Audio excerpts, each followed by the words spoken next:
Unidad de aprendizaje número 1. Modelado de sistemas. Tema 4. Lenguajes gráficos de modelado. SDL, Specification and Description Language. Es un lenguaje en el que se describen sistemas como un conjunto de procesos concurrentes que se comunican entre sí y con el entorno. El funcionamiento de los procesos está descrito en base a máquinas de estado. Comunicantes extendidas, SDL, especialmente recomendado para sistemas distribuidos y reactivos. Uno de los principales objetivos al definir SDL fue su facilidad de uso, por lo que optó por un modelo gráfico, más intuitivo que uno textual. Aunque las versiones iniciales no tenían una semántica formal subyacente, lo que provocaba problemas porque permitía diferentes interpretaciones, dificultaba el desarrollo de herramientas automáticas que ayudaran a su uso y hacía más complicada la descripción precisa de sistemas complejos. Estos inconvenientes llevaron a la definición de una semántica formal que se incluyó por primera vez en la versión de 1998. SDL describe la estructura del sistema de manera jerárquica mediante los constructores sistema, bloqueo, proceso y procedimiento. Una descripción en SDL se compone de un sistema que muestra los límites y las comunicaciones entre el sistema descrito y su entorno. El sistema se divide en bloques que se comunican a través de mensajes, y estos bloques se componen a su vez de procesos que son entidades que se ejecutan concurrentemente. Los procedimientos definen secuencias de código que se ejecutan secuencialmente en el ámbito de un proceso. A modo de ejemplo, se va a especificar en SDL un sistema muy simple. Se trata de una máquina expendedora que acepta fichas para vender un producto o monedas. El sistema se compone de dos procesos. Un sistema que inicia la venta y otro sistema que realiza la cuenta del importe ingresado. Si quedan existencias, se espera a que se introduzcan nuevas fichas hasta que se complete el precio. El usuario tiene en cualquier momento la posibilidad de anular la compra.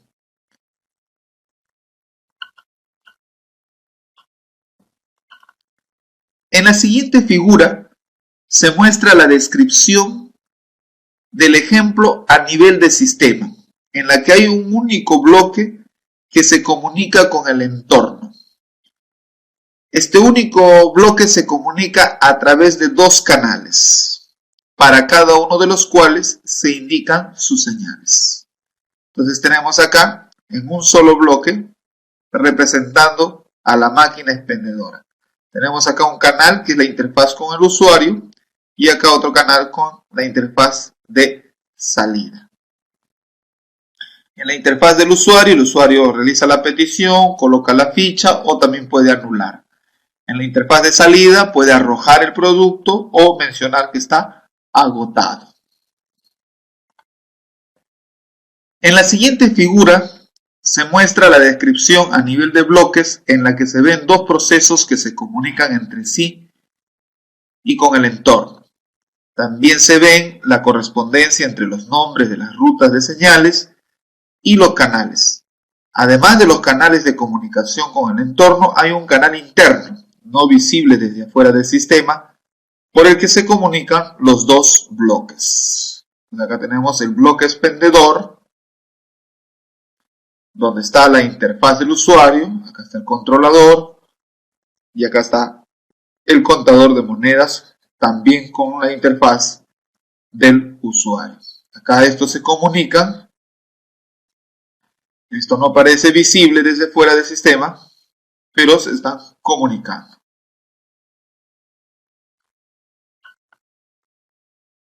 En la siguiente imagen vemos el proceso controlador, cuya máquina de estados se muestra aquí en esta figura. Se encarga de iniciar y arrancar la venta. El proceso contador es el que luego vamos a ver, lleva a cabo la tarea de comprobar el pago. En ambos casos el funcionamiento viene desarrollado mediante una máquina de estados muy simple. Entonces aquí empieza el proceso controlador, ¿no? Ingresa las monedas, se hace la petición o se anula. Si se hace la petición, se está vendiendo. Si se está vendiendo, habría que ver si se puede anular, si está agotado o si hay el producto.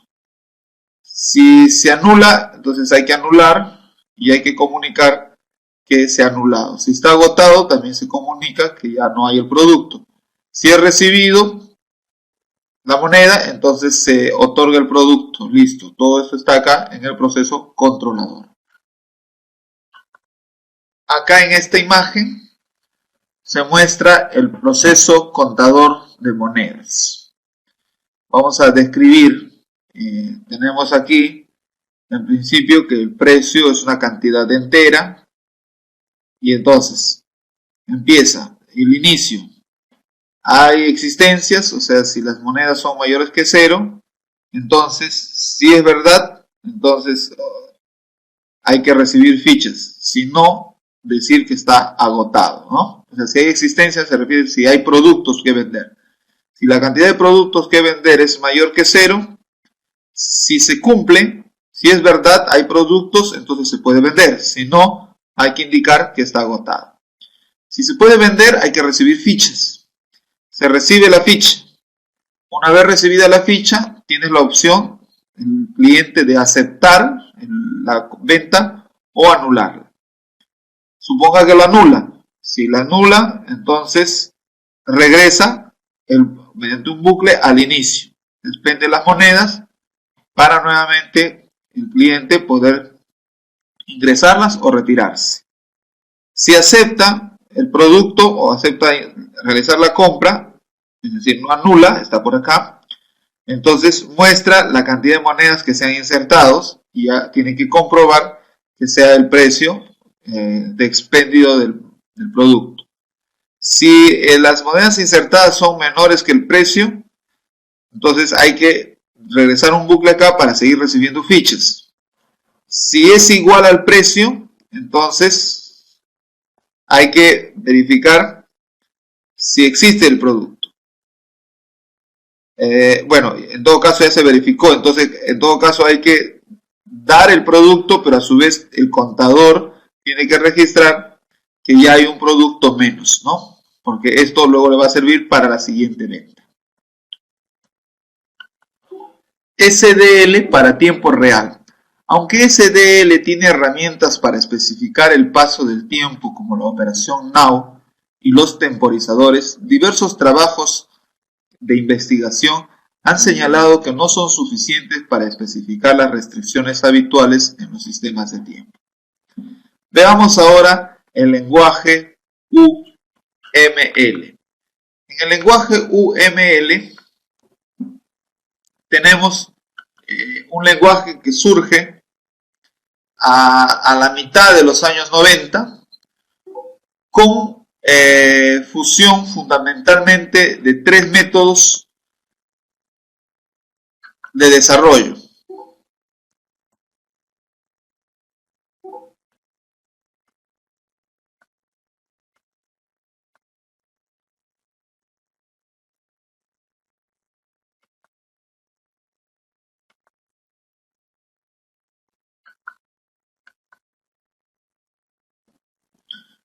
Estos basados o orientados a objetos. El método de Butch, el método OCE y el método OMT. Cada uno de estos 3 métodos era especialmente indicado en una de las fases del desarrollo y se intentó generar un único método que fuera útil durante todo el desarrollo y que eliminara los problemas de contar con diferentes nomenclaturas. Aunque UML, Unified Modeling Language o lenguaje de modelado unificado, no es una metodología, sino un conjunto de lenguajes, de ahí su nombre, lenguaje de modelado unificado. Su objetivo es visualizar, especificar, construir y documentar los elementos de sistemas con gran cantidad de software. Los lenguajes definidos en un ML son fundamentalmente gráficos, para facilitar su estudio y comprensión. En un ML se definen 9 tipos de diagramas, algunos de los cuales modelan diferentes vistas estáticas del sistema y otros modelan vistas dinámicas. Los diagramas de clase, por ejemplo, como vistas dinámicas o vistas estáticas, este es un diagrama estático en el que se muestran cuáles son las clases involucradas en el sistema y las relaciones entre ellos. Luego tenemos los diagramas de objeto. Este es otro diagrama estático, está íntimamente relacionado con el diagrama de clases. Muestra una vista de las instancias reales de la clase que están en ejecución en el sistema en un momento determinado. Diagrama de casos de uso. En estos diagramas se muestran conjuntos de casos de uso y actores y sus relaciones. Diagramas de secuencia. Estos diagramas muestran parte de la vista dinámica, concretamente una interacción entre un subconjunto de objetos, básicamente a través del envío de mensajes entre ellos. Estos diagramas priman la ordenación temporal de los mensajes.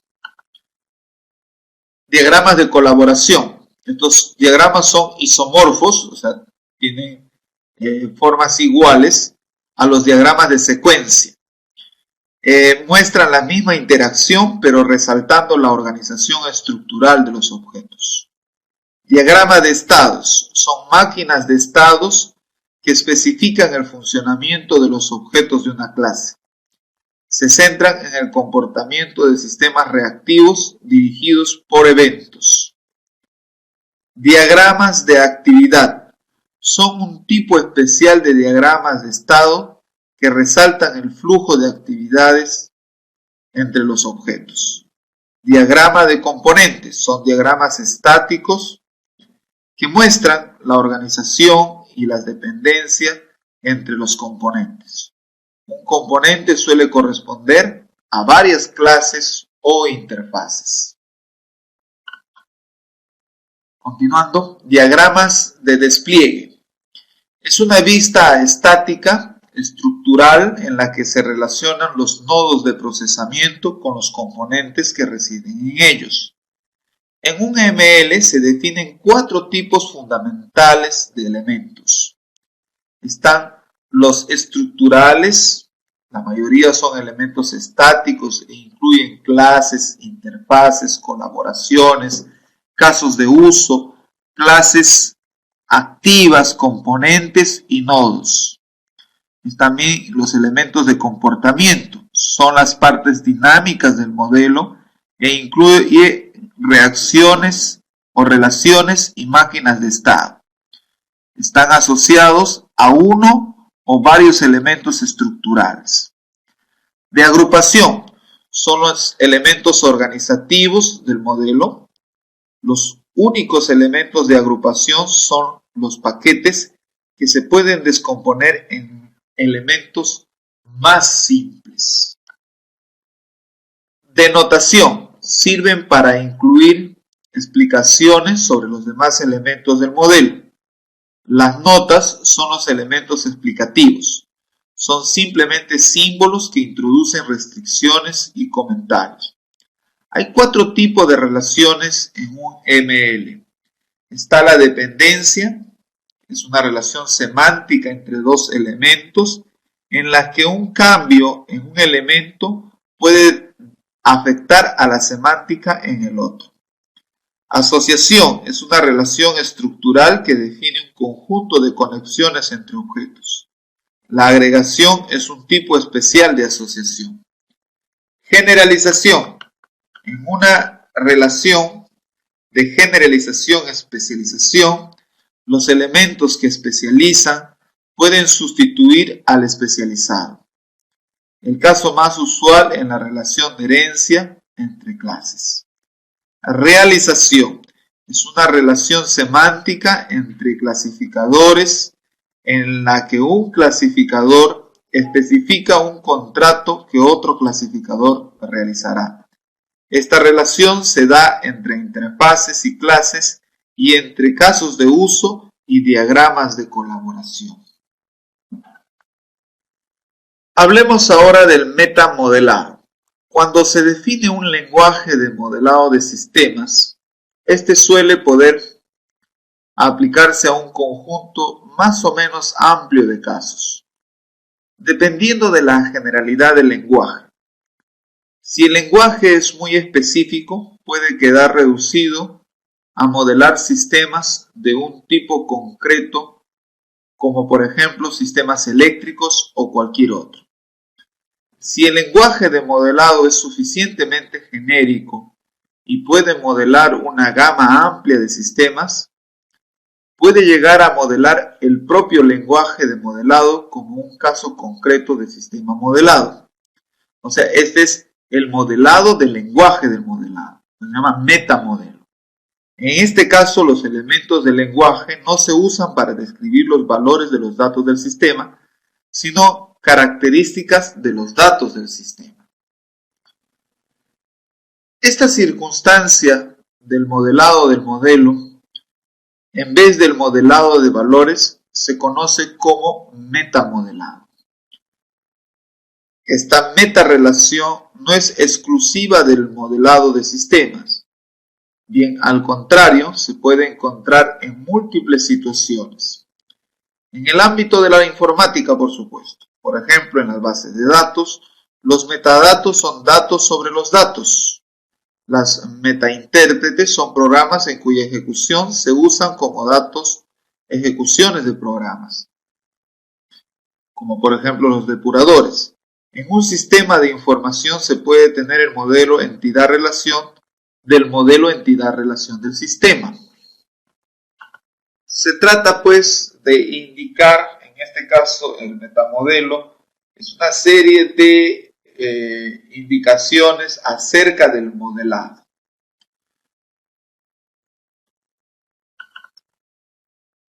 El metamodelado suele definirse en niveles.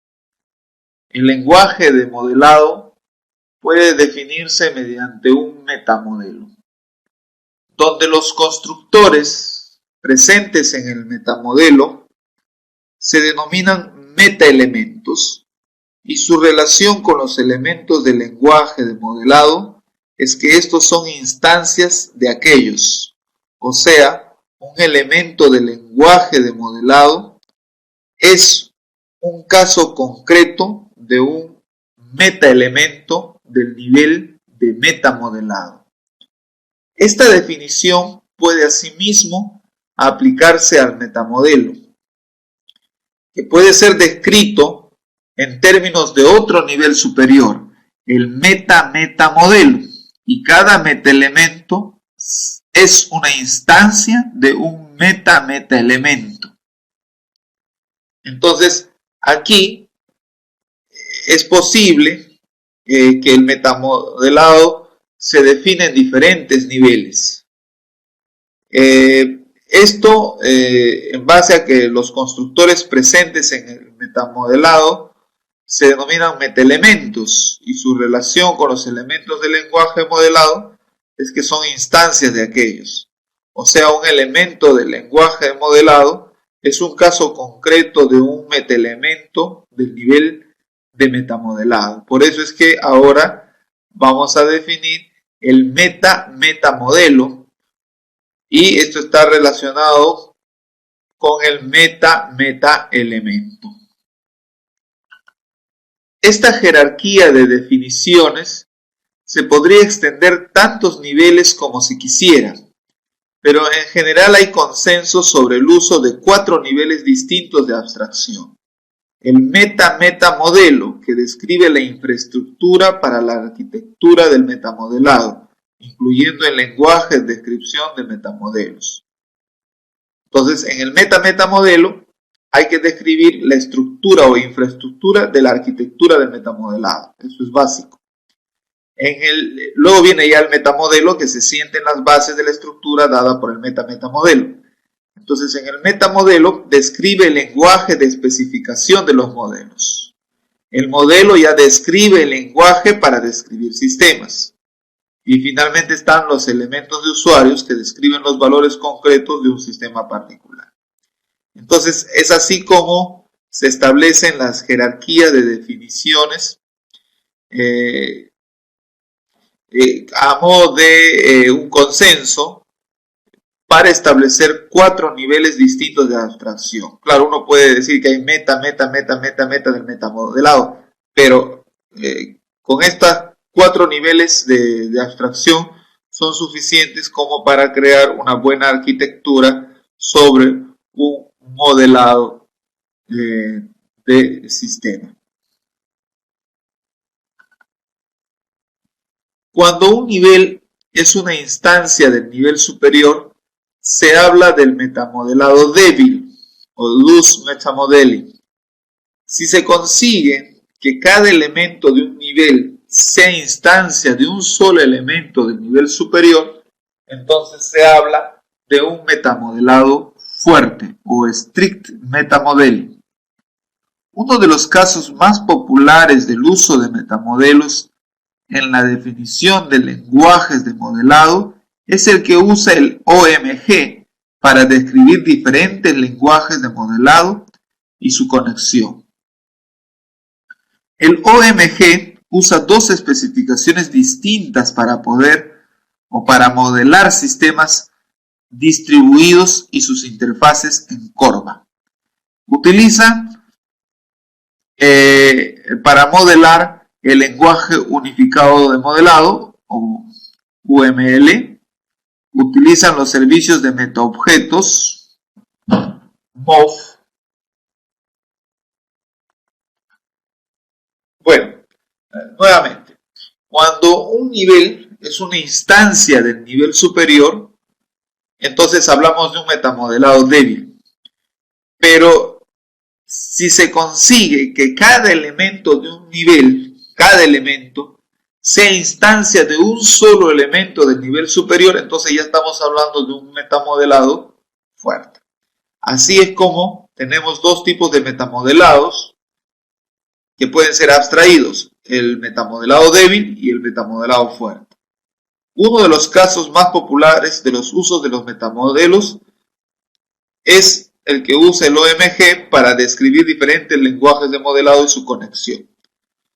El OMG usa 2 especificaciones distintas para modelar sistemas informáticos distribuidos y sus interfaces en CORBA, el UML y el MOF. La especificación de UML define un conjunto de lenguajes gráficos para visualizar, especificar, construir y documentar los elementos de sistemas distribuidos orientados a objetos. La especificación incluye un metamodelo, una notación gráfica y un servicio de IDL en CORBA. La especificación de MOV define un conjunto de interfaces IDL en CORBA que pueden usarse para definir y manipular un conjunto de metamodelos. Muy bien, hemos culminado el tema 4 de la unidad 1. Nos estamos viendo en la siguiente unidad. Hasta pronto.